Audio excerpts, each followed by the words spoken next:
아니 그 검찰 개혁을 외친 정치인들도 많았고 그다음에 그렇게 실제로 실현하려는 노력들도 줄곧 있기는 있어 왔잖아요. 근데 매번 이렇게 번번이 검찰 개혁을 화두로 꺼내고 실현을 하려고 할 때마다 실패에 그친 이유는 어디에 있다고 보십니까? 이제 근본적인 문제, 지난번에 이제 문재인 정권 때 생각을 좀 해보죠. 조국 이제 대한 좀 과잉 수사였죠. 예. 좀 과잉 수사였고 그야말로 연좌제 수사였고 사실 충북부 검찰도 그 정도로까지는 안 했었어요. 근데 그런 일이 벌어졌을 때 그 다음에 검찰 개혁으로 당시 이제 조국 법무장관 뒤에 추미애 법무장관 나와서 내세웠던 것이 검수완박, 검찰 수사권 박탈이라고 예. 하는 거였잖아요. 또 거기에 근데 그게 결국 좀 어정쩡하게 됐고 두 가지였어요. 검수완박, 검찰 수사권 박탈과 공수처 공수처 설치 신설. 두 네. 가지였었는데 왜 안 됐느냐? 그러니까 이렇게까지 그건 뭐 그게 되려면 그 다음 정권에서 그 후속 조치들을 진행되는 걸 보고 문제들을 좀 보완해 가면서 이 검찰의 좀 무소불위를 넘어서서 무도한 검찰권 행사를 막는 방법들, 좀 절제하는 방법들, 또 그렇다고 경찰이라고 다 믿을 수 있는 건 아니잖아요. 예. 검경 수사권 문제들에 대해서 경찰의 수준을 높이거나 공정성을 강화하고 이런 또 시민적 통제를 어떻게 할 것인지 굉장히 많은 문제들을 좀 고민해야 돼서 이 검찰 개혁이라고 하는 것이 단방에 네. 한 방에 예컨대 노무현 전 대통령이 시도했던 음. 것처럼 무슨 평검사와 대화한다고 될 문제도 아니고 공수처 설치한다고 될 문제도 아니고 수사권을 박탈한다고 해서 검찰 개혁이 된다는 보장도 없어요. 음.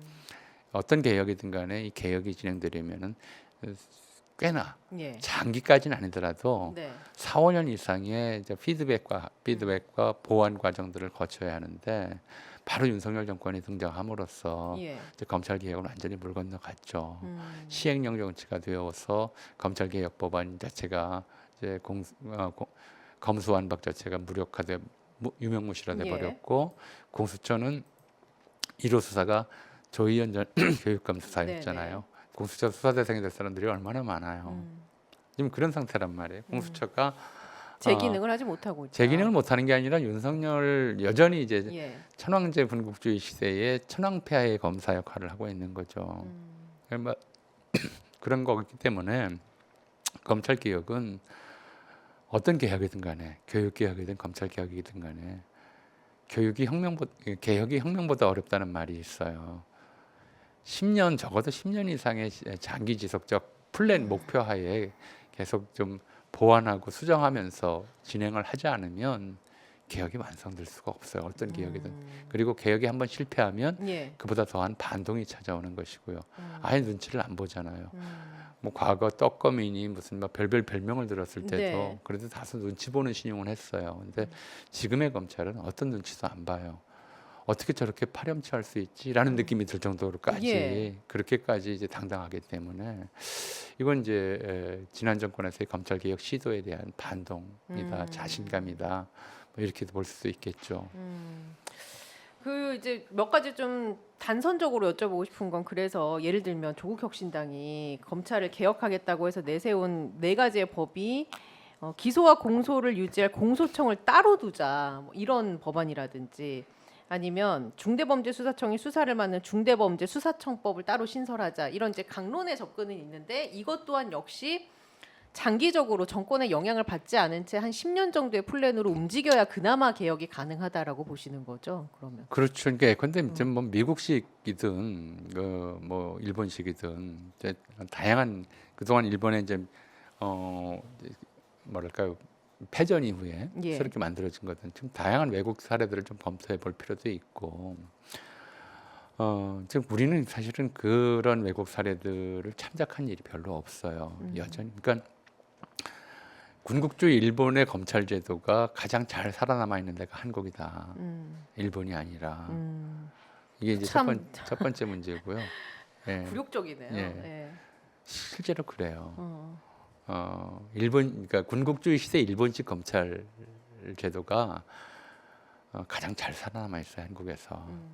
그러니까 일본은 오히려 안 그렇고. 일본은 오히려 개혁이 됐는데 예. 우리는 개혁이 거의 안 된 거죠. 이게 재판소에서 행정부로 소속이 옮겨졌을 뿐 검찰의 기질이나 조직 문화나 이런 것들은 여전히 식민지 시대의 것들이 유지되고 있기 때문에 그래서 그런 것들이 있어서 뭐 미국처럼 이제 FBI 같은 중대범죄수사처를 중앙에 따라 설치하고 FBI 검사들은 이제 그 수사 결과에 따라서 예. 기소와 공소유지만 담당하고 뭐 이런 방식들도 가능한 문제이고요. 또 그런 과정에서 검사가 FBI에 협력할 수도 있고, 그 미국 뭐 사법 뭐 법률 드라마 보면 이제 미국 검사들의 역할 많이 나오잖아요. 네네. FBI랑 같이 하는데 수사를 지시하진 않아요. 간섭을 못 해요. 거기에 대해서 이제 수사 현장에 가가지고 어떻게 수사가 진행되는지는 조사할 수가 있는데 관찰할 수가 있는데 예. 이렇게 해라 저렇게 해라. 저렇게 해라 이렇게는 못하죠. 이제 그런 정도로 좀 검찰의 힘을 빼야 된다. 지금 상태로는 진짜 대한민국 법치가 완전히 무너지게 생겼다. 예. 이제 이런 거죠. 그 말씀대로라면 진짜 법치주의를 건강하게 다시 회복이란 표현도 적절하지 않지만 그렇기 위해서는 10년 이상의 일관성이 좀 좀 빨리 확보되어야. 하면 빨리 하면 좀 단축할 수 있겠지만 예. 기본적으로 어떤 통치든 간에 정당성을 잃으면 무너져요. 네. 군주가 정당성을 잃으면 군주의 통치가 무너지는 것이고요. 법이 정당성을 잃으면 법이 국민에게 정당성을 인정받지 못하면 법치주의가 무너지는 거죠. 어떻게 되겠어요? 우리가 무법자라는 말 네. 쓰잖아요. 무법지대, 무법천지, 무법자. 무법천지 이런 말 예. 쓰잖아요. 무법이 무슨 뜻이냐면 법을 안 지켜도 되는 사람이 있는 것. 원래 그거예요. 법이 없다가 법이 아니라. 없다가 아니라 법을 안 지켜도 되는 사람이 있는 상태. 그걸 무법 상태라고 그래요. 법은 모두에게 평등해야 되는데 대통령 부인이라고 법을 안 지켜도 되는 그런 세상이면 이미 무법천지죠. 그럼 동물들의 세계와 다를 바가 없는 그런 느낌인데요. 갑자기 드는 생각은. 동물들의 세계에는 그런 검찰이 없어요. 예. 그야말로 이제 각자가 싸우는 거죠. 네. 근데 이 인간 세계에서는 검찰이 오히려 강자 편을 들어요. 힘 있는 자들 편을 들어요. 동물보다 더 잔혹해지죠. 그럼 지금 이제 역사학자로서 김건희 여사의 불기소 처분 이런 걸 지켜보시는 관점이 지금 얘기해주신 거라고 이해를 하면 되겠습니까? 몇몇 언론에서는 그런 사설도 썼더라고요. 검찰은 끝났다. 예. 예를 들어서 사망 선고가 내려졌다든지. 이제 뭐 동의하십니까? 그런 표현이나 그런 접근법. 글쎄 끝났다고 이제 선고를 내렸는지는 모르겠는데 본인들이 받아들이질 않으니까 그 당사자 조직 네. 자체가 받아들이질 않으니까 근데 끝나야 한다 정도까지는 동의할 수밖에 없죠. 끝나야 한다. 이 상태의 검찰은 이제 이 나라의 법치를 무너뜨리는 주범이 돼 있다. 지금은 법치를 지키는 주범이 아니라 법을 무너뜨리는 주범이 돼 있다. 라고 봐야 되겠죠. 참 한숨이 나옵니다. 법을 무너뜨리는 주체가 아까 전에 얘기한 그때 일제강점기로 거슬러 올라가서 이제 그때부터 뭔가 뿌리 깊게 박혀 있는 이들의 조직 문화 이걸 바꾸는 게 이렇게도 고되고 험난하고 그 과정에 피해가 발생하고 바뀔 계기가 없었어요. 아까 말씀드렸듯이 다른 쪽은 그래도 미국식 민주주의 물을 먹은 네. 사람들이 들어와서 조직을 좀 개선하고 저가 했는데 이쪽은 내내 그 조직적 문화적 좀 정통성이랄까요? 네. 맥이 이어져 왔기 때문에 그거를 바꿀 수가 없었던 거죠. 그렇다고 검찰총장을 검사 아닌 사람으로 임명할 그렇죠. 수도 없었던 것이고요. 예. 예. 진짜 희망적인 질문. 우리나라 검찰이 그럼 끝끝내 어쨌거나 개혁이 될 거라고 보십니까? 뭐 대다수의 성실한 검사들 형사 사건 담당하고 무슨 민사 사건 담당하고 하면서 형사 사건 담당하면서 뭐 마약 사범, 도둑놈 이런 거 잡으면서 이런 거에는 외압이 별로 안 가해지잖아요.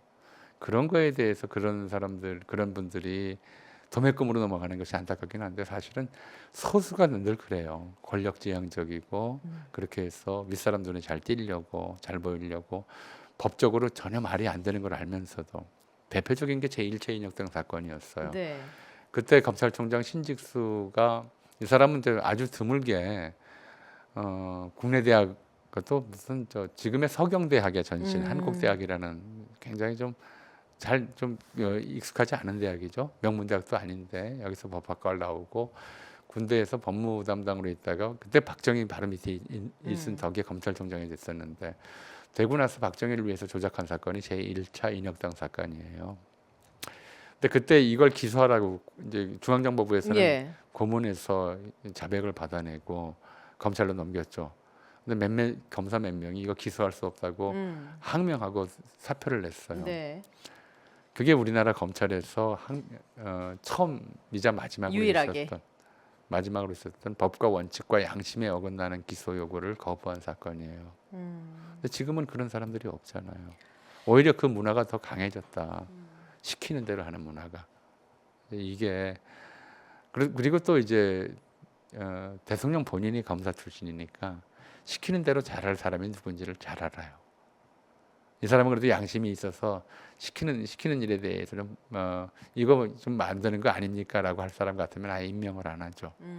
이런 일들이 벌어지고 있으니까 이제 검찰이 완전 뭐 떡검을 넘어서서 예. 부르면 가는 검찰이다. 뭐 이런 얘기까지 개검이란 말도 그래서 나오고 이거 있으니까 쓰이는 말이니까 예, 이거는. 나오고 예. 있으니까 얼마나 모욕적인 호칭을 자기들이 만들어냈는지 스스로 만든 거거든요. 네. 그래서 반성이 좀 있어야 될 것 같은데 반성한다고 해결될 문제는 아니다. 반성도 아마 안 할 거지만 예.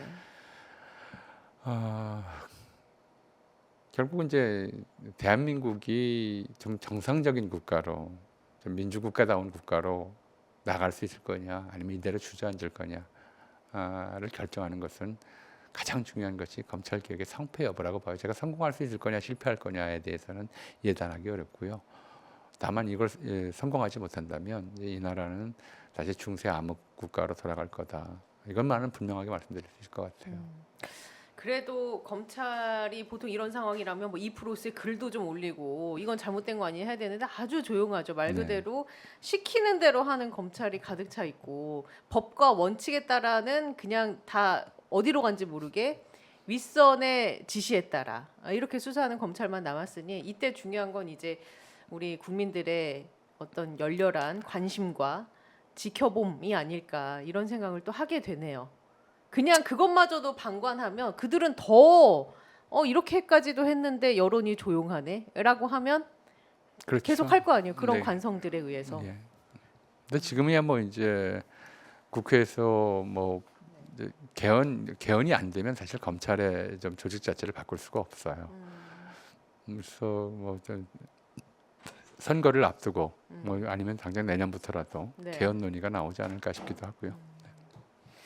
알겠습니다. 자, 오늘 전우용 선생님과 함께 검찰의 역사를 좀 차근차근 되짚어 봤는데 무엇보다도 우리 국민들의 관심 그리고 뜨거운 질책이 더 필요한 시점이지 않을까 생각을 해봅니다. 끝끝내 개혁을 이뤄냈으면 좋겠다는 개인적인 바람도 가져보고요. 오늘 말씀 너무 감사했습니다, 선생님. 네. 예, 건강 잘 챙기시고요.